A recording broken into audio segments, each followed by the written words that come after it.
रविवारी घरोघरी गौराईचं आगमन झालं। त्यानंतर सोमवारी शंकरोबा अवतरले।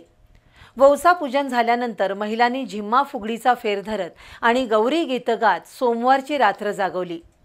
मध्यरात्रीपर्यंत अनेक ठिकाणी महिलांचे पारंपरिक खेळ आणि गौरी जागरणाचे कार्यक्रम रंगले। सध्याच्या डिजिटल युगातही कोल्हापूरने आपल्या परंपरा जपल्यात।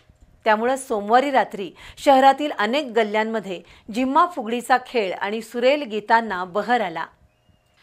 गणेशोत्सवाच्या मंगलमय पर्वात रविवारी गौराईचं आगमन झालं आणि त्यानंतर सोमवारी घरोघरी शंकरोबांची प्रतिष्ठापना झाली। गौरी गणपतीचा सण माहेरवाशिणींच्या दृष्टीने आनंदाचं पर्व असतं। गौरीच्या सणानिमित्त झिम्मा फुगडी आणि गौराई गीतांना बहर येतो। सोमवारी रात्री गौरी जेवणाचा कार्यक्रम झाला, त्यामुळे घराघरात उत्साह आणि चैतन्याचं वातावरण होतं। गौरी शंकराच्या आगमनादिवशी गौरीच्या वंशाचं पूजन केलं जातं।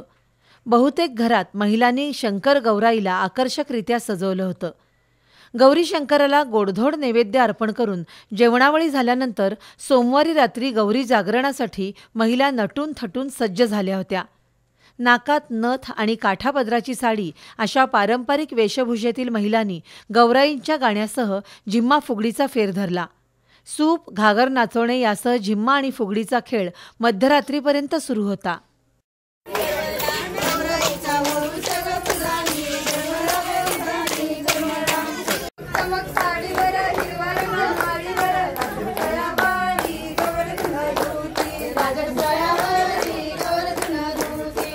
मध्यरात्रीनंतर दमून भागून झोपी गेलेल्या महिला आज सकाळी लवकर उठून पुन्हा हळदी कुंकवाच्या निमित्तानं एकमेकींच्या घरी जात होत्या।